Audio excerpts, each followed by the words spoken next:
Hello, welcome to episode 1 of my incredibly cursed Minecraft gameplay. In this world, each session, I will randomly pick a single biome, world generation type. I'll continue playing on the same world, but the generation will change, which means we're going to end up with a very screwed up looking world. I'm going to make the spawn chunks the end biome, just to make this a little more interesting. And we will need a bonus chest, because I don't think there's gonna be much spawning there. Hard mode. Let's do it. And here we are. So we have grass and the pillars from the end. And my biome is the end. No plants, no trees, so we won't have wood, which is why we need this bonus chest. Luckily, a good amount of wood in here, and some food. I didn't even think about that, but we will need the food, as I don't think any mobs are gonna spawn here. We don't have any fish, literally just dirt and grass. I guess we can take a couple torches. We'll take the chest too. So I actually want to be careful with how much I move around here, because I imagine this terrain is not very useful for anything. So if I start exploring and generating chunks, I'm just hurting my world. So we're gonna stay right here in this little circle of pillars. It is kind of cool being in the overworld, but having the end fog. Sky is purple, but we still have overworld clouds and the sun. I suppose let's find out if there's any ores or anything. I don't believe there are. Is there even stone? Oh, there is stone. And we have a pickaxe, so there's at least some things we can do. Oh, there are caves. No ores, though, it appears. Grass blocks. I gotta get back up there. I don't know if bonus chests ever generate with saplings, but I was kind of hoping I would get some. I have 24 wood, 8 sticks, and as much cobblestone and dirt as I need. Let's set up a little base. I'm gonna make a stone axe. I'm an axe guy. And we'll make some stone pickaxes too, and a shovel. Let's get some blocks. I'm not sure that there's really a goal to this series. That's kind of something that will sort itself out as it goes. What I do know for now is that there's no point in making anything too crazy here, because hopefully the next biome that generates will be a little more habitable. In theory, if I could make it to the nether, I could get wood. Is that possible? There's no lava that generates, so I can't build a portal, but I could cut one out of one of these pillars. I have no way to get... Oh, there is gravel down here. So I could get flint, but I have no way to get steel, unless... Can you turn iron bars into iron nuggets? Is there any other way I can light a fire? I don't think lightning can happen. Wait, don't end crystals cause fire? If I put some wood up there to catch fire, and then I blow up the crystal, could I get that to spread and create a portal? This might be doable. Let's take the shortest tower right here. Just go check it out. I've got all the time in the world. There's really nothing much else I can do here. Maybe I should have picked one that didn't have iron bars. Okay, this is only 3 wide. Yeah, I'm gonna have to go for a different one. Let's just blow this up for fun. Actually, let's test. See if, any of this wood will burn. No. Maybe I can light the... Oh, yeah, we have endermen spawning. I kind of thought they'd only spawn on end stone, but here we are. I don't think pearls are anything useful. I could obtain a grass block. Let's see. Is that fire real fire that can spread? I gotta be careful. I'm probably generating some new chunks over here. Okay, let's see. Can this fire move around? Okay, yeah, fire tick is on. Yeah, that is technically real fire. So this may be doable. We have to go to a bigger pillar. That one's 3 wide. Are there any that are 4 wide? 3, even the big ones are 3 wide. Wait, what about this one? So this means to cut a portal out, I would have to slice through this entire layer, so break 6 obsidian blocks there, and then behind it, break another 6.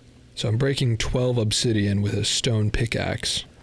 Is this an effective use of time? The only other productive thing I could do with this episode is farm ender pearls or experience. I could maybe make a little enderman farm. Let's just see. Let's see how long it takes to break 1 obsidian. That wasn't too bad.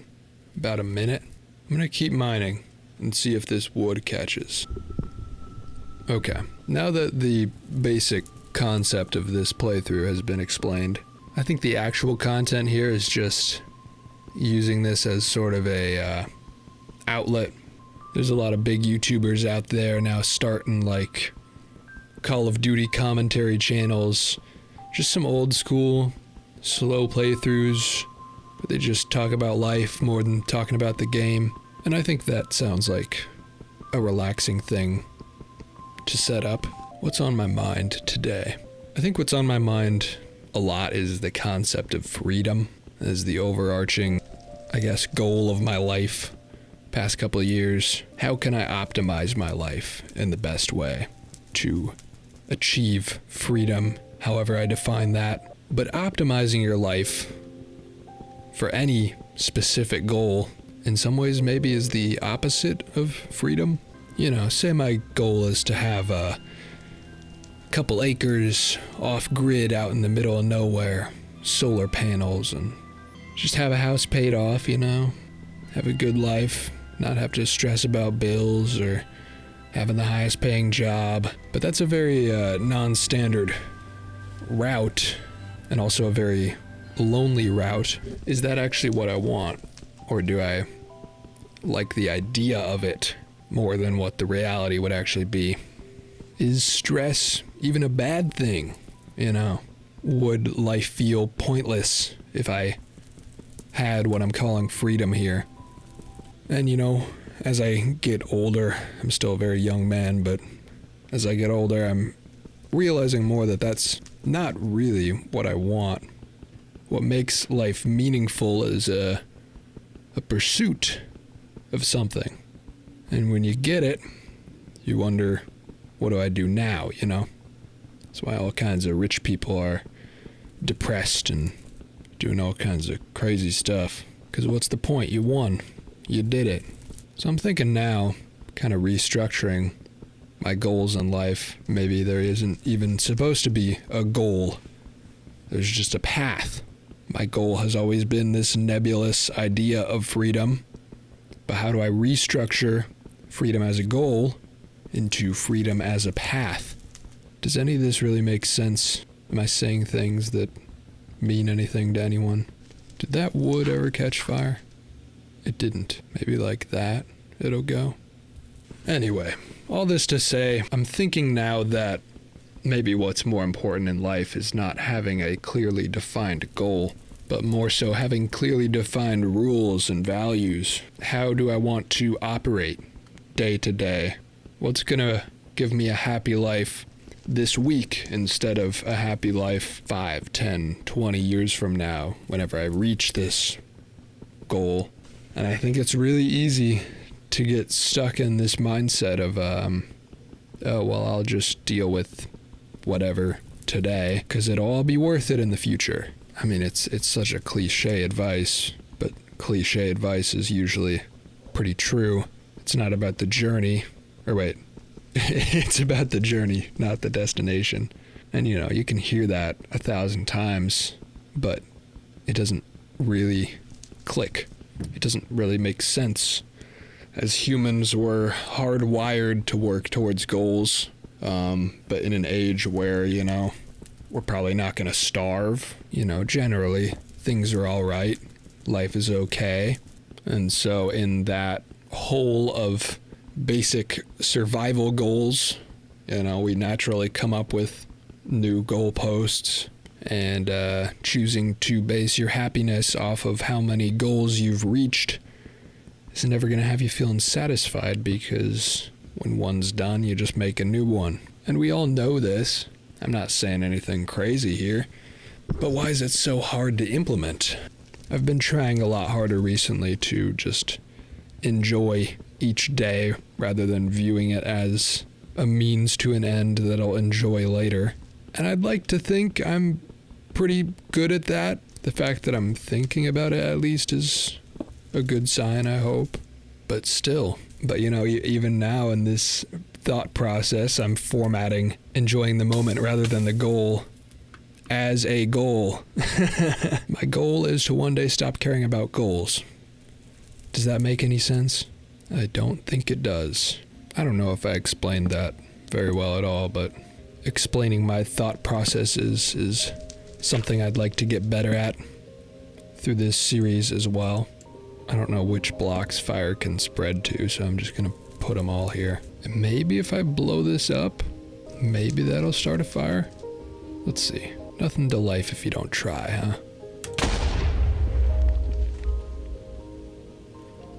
Shoot.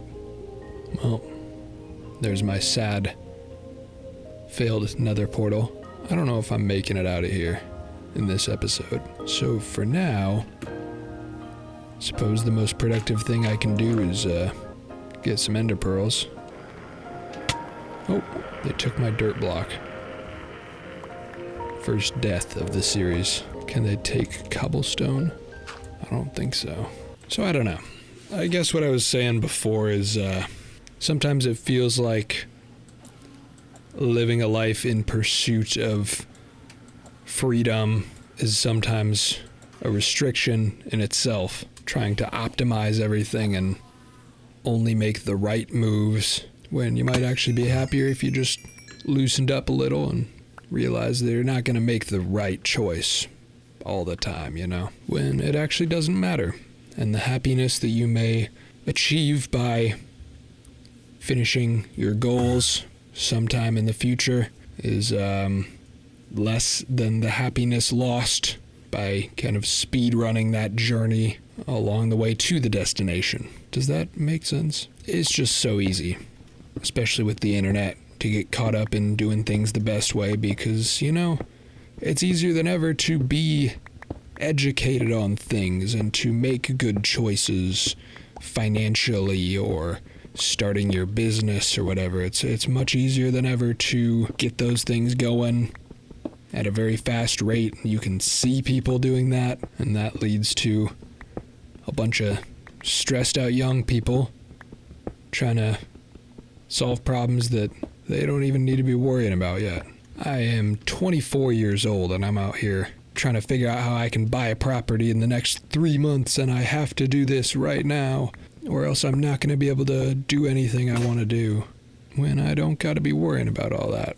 Another common piece of wisdom that you hear a lot. Most people overestimate what they can do in a year and underestimate what they can do in 5 years. And when you get caught up in that cycle of, oops, I just made another stone sword. When you get caught up in that cycle of trying to do everything you can do as fast as you can possibly do it, you just keep beating yourself up for not getting enough done in 1 year, when if you just take it a little slower, you'll be shocked at the accomplishments in 5. And I'm saying this because I fall into this trap all the time. When I say you in these videos, I'm talking to myself as much as I am anybody else. More talking to myself, really. I need to stop spending so much time worrying about optimizing life instead of just chilling out and living it, Oh, I forgot to actually dig the hole. Does this work even? I don't know if it does.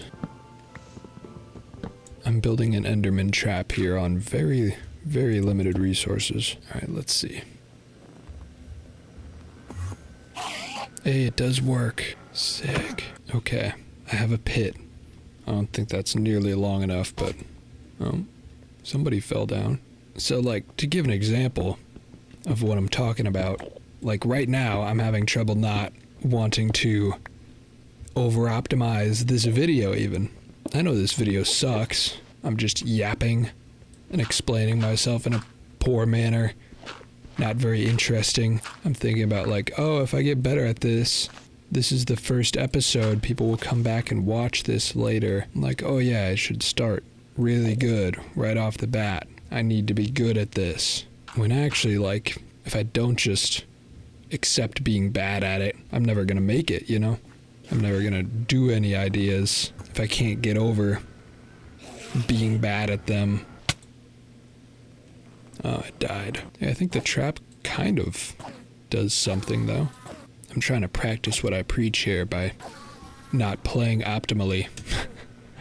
By expressing my freedom in the journey to not gamify this too much. Because you know what? It's a game and it's supposed to be fun.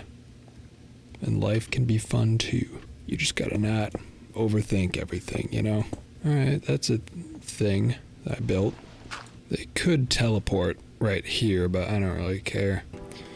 Anyway, if anyone chances upon this video, because I'm posting this on a brand new channel, so it'll get 0 views, which is exactly what I want, but if anybody does happen to be here for episode 1, let me know what you think of my yapping.